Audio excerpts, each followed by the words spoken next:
NEET UG paper leak मामले में इन दिनों देश में राजनीति में भी घमासान है।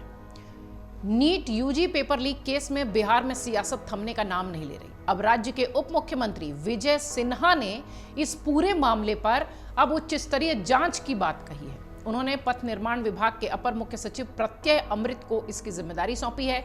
इतना ही नहीं, विजय सिन्हा ने तेजस्वी यादव पर भी गंभीर आरोप लगाए हैं। उप मुख्यमंत्री ने दावा करते हुए कहा है कि तेजस्वी के पीएस प्रीतम के कहने पर पेपर लीक के मामले में शामिल एक कैंडिडेट के लिए NHAI के गेस्ट हाउस का दरवाजा खुला था। उप मुख्यमंत्री ने कहा है कि तेजस्वी प्रसाद यादव के निजी सचिव प्रीतम ने सिकंदर प्रसाद यादवेंदु के परिजनों के नाम से गेस्ट हाउस बुक कराया था।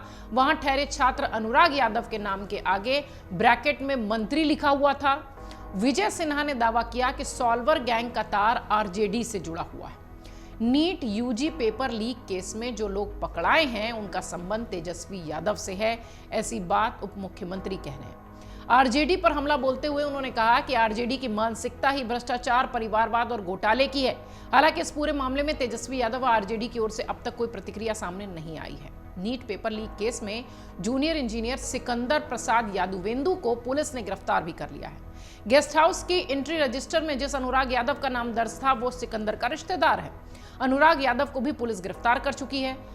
उस पर यह आरोप है कि उसने ही गेस्ट हाउस में कैंडिडेट्स को लेकर सेफ हाउस पर पहुंचाया था और इसी सेफ हाउस में 24 घंटे में पेपर रटवाया गया था। सिकंदर ने अपने कबूलनामे में यह भी बताया कि पेपर लीक केस के आरोपी नीतीश कुमार और अमित कुमार ने मुझसे ये कहा था कि हम लोग नीट, BPSC और UPSC के साथ अन्य प्रतियोगी परीक्षाओं के पेपर भी लीक कराकर कैंडिडेट्स को रटवाते हैं और हम दोनों मिलकर कैंडिडेट्स को पास करा देते हैं।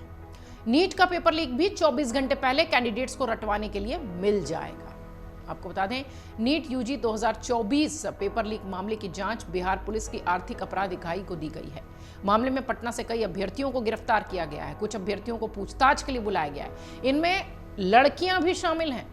इस पूरे मामले में मंगलवार को भी कुछ आरोपियों से पूछताछ की गई थी, जिस दौरान कई चौंकाने वाले तथ्य भी सामने आए थे। एक अहम खुलासे में यह भी बताया गया कि आरोपी जिस होटल में ठहरा था वहां के रजिस्टर में एक आरोपी ने अपने नाम के आगे मंत्री जी लिखवाया था। दरअसल नीट पेपर लीक मामले में अनुराग यादव नाम के अभ्यर्थी को गिरफ्तार किया गया और इस बात की पुष्टि हुई कि यादव पटना के NHAI गेस्ट हाउस में ठहरा था। नीट पेपर लीक मामले में अनुराग यादव नाम के अभ्यर्थी को गिरफ्तार किया गया और मीडिया रिपोर्ट्स ये कह रही है कि आरोपी अनुराग यादव से पूछताछ में कई सारे खुलासे हुए हैं। आरोपी ने बताया है कि मंत्री के लेटर की मदद से वो गेस्ट हाउस में रुका था। NHAI पटना गेस्ट हाउस के रजिस्टर में आरोपी की एंट्री है। दावा यह भी है कि NHAI के गेस्ट हाउस में इसलिए उसे ठहराया गया था ताकि बाद में तय जगह पर ले जाकर नीट के लीक हुए पेपर से सवाल दिखाकर उससे जवाब रटवाया जा सके। लेकिन सबसे बड़ी बात यह रही कि आरोपी का यह कमरा किसी मंत्री जी के जरिए बुक हुआ था। हालांकि ये मंत्री कौन है, इस बात का खुलासा अभी तक नहीं हो पाया है। खबरें कुछ ऐसी भी हैं कि इस पेपर लीक कांड में पटना जेल भेजे गए अभ्यर्थी कबूल कर चुके हैं कि उन्हें नीट परीक्षा से 4 घंटे पहले प्रश्न पत्र और उसका उत्तर मिल गया था। इसके बाद इसका प्रिंट आउट लिया गया। 5 मई को सुबह 10 बजे इन्हें इसे रटाना शुरू किया गया। सुप्रीम कोर्ट ने मंगलवार को नीट परीक्षा कथित गड़बड़ियों को लेकर दायर याचिका पर भी सुनवाई की और इस दौरान कोर्ट ने नेशनल टेस्टिंग एजेंसी यानी NTA से तीखे सवाल पूछे। अदालत ने कहा कि अगर नीट परीक्षा में 0.001% की भी लापरवाही हुई है तो उससे निपटा जाना चाहिए और इसी के साथ सुप्रीम कोर्ट ने NTA और केंद्र सरकार को नोटिस भी जारी किया और इस पूरे मामले में जवाब दाखिल करने को कहा। मेडिकल की इस परीक्षा के लिए छात्र छात्राओं की मेहनत पर बात करते हुए सुप्रीम कोर्ट ने कहा कि इस याचिका को विरोधात्मक भाव से नहीं देखा जाना चाहिए। जस्टिस विक्रम नाथ और जस्टिस AVN भट्टी की बेंच ने कहा कि हम इन परीक्षाओं की तैयारियों में बच्चों की मेहनत से अवगत हैं। कोर्ट ने कहा कि मान लीजिए कि इस सिस्टम से धोखाधड़ी करके कोई व्यक्ति डॉक्टर बन भी जाए, ऐसा शख्स समाज के लिए कितना नुकसानदेह होगा। बेंच ने कहा कि परीक्षा आयोजित कराने वाली एजेंसी का प्रतिनिधित्व करते हुए आपको मजबूती से खड़ा होना होगा। अगर कोई गलती हुई है तो उसे माना जाना चाहिए और बताना चाहिए कि कार्रवाई क्या की जा रही है। इसके बाद प्रदर्शन पर आत्मविश्वास पैदा होता है। अधिकारियों की तरफ से समय समय पर कदम उठाने पर जोर देते हुए सर्वोच्च न्यायालय ने कहा कि इन याचिकाओं पर लंबित याचिकाओं के साथ फिर 8 जुलाई को सुनवाई होगी। इनमें वो याचिकाएं भी शामिल हैं जिनमें परीक्षा को नए सिरे से आयोजित करने के निर्देश की मांग भी की गई है। यानी जितने भी लिटिगेशन फाइल हुए थे उनको सबको ओवरऑल एक समग्र करके 8 जुलाई को एक बार फिर सुप्रीम कोर्ट इस पर सुनवाई करेगा। कोर्ट ने कहा है कि एनटीए और केंद्र इन नई याचिकाओं पर भी 2 सप्ताह के भीतर अपने जवाब को दाखिल करें।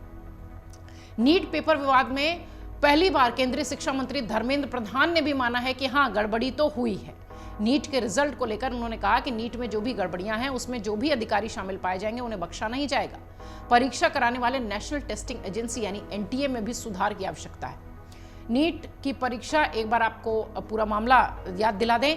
नीट यूजी परीक्षा का आयोजन 5 मई को किया गया था। रिजल्ट 4 जून को घोषित किया गया, जिस दिन लोकसभा चुनावों के परिणाम आए। रिजल्ट जारी होने के बाद से ही नीट यूजी परीक्षा को लेकर बवाल चल रहा था। 720 में से 720 पाने वाले कई सारे ऐसे छात्र थे जिनको लेकर यह विवाद शुरू हुआ, और उसके बाद ये विवाद आज इतना तूल पकड़ चुका है कि इस पर सियासत तो हो रही है। मामला सुप्रीम कोर्ट तक पहुंच चुका है और अब तेजस्वी यादव का नाम आ रहा है। बिहार के डिप्टी सीएम रह चुके हैं तेजस्वी यादव। उनके नाम के साथ ही बिहार के साथ साथ देश की सियासत भी गरमाई हुई है। अगर आप ये वीडियो YouTube पर देख रहे हैं तो हमारे चैनल को सब्सक्राइब करें और बेल आइकन को दबाना ना भूलें। अगर आप Facebook पर ये वीडियो देख रहे हैं तो हमारे पेज को लाइक करें।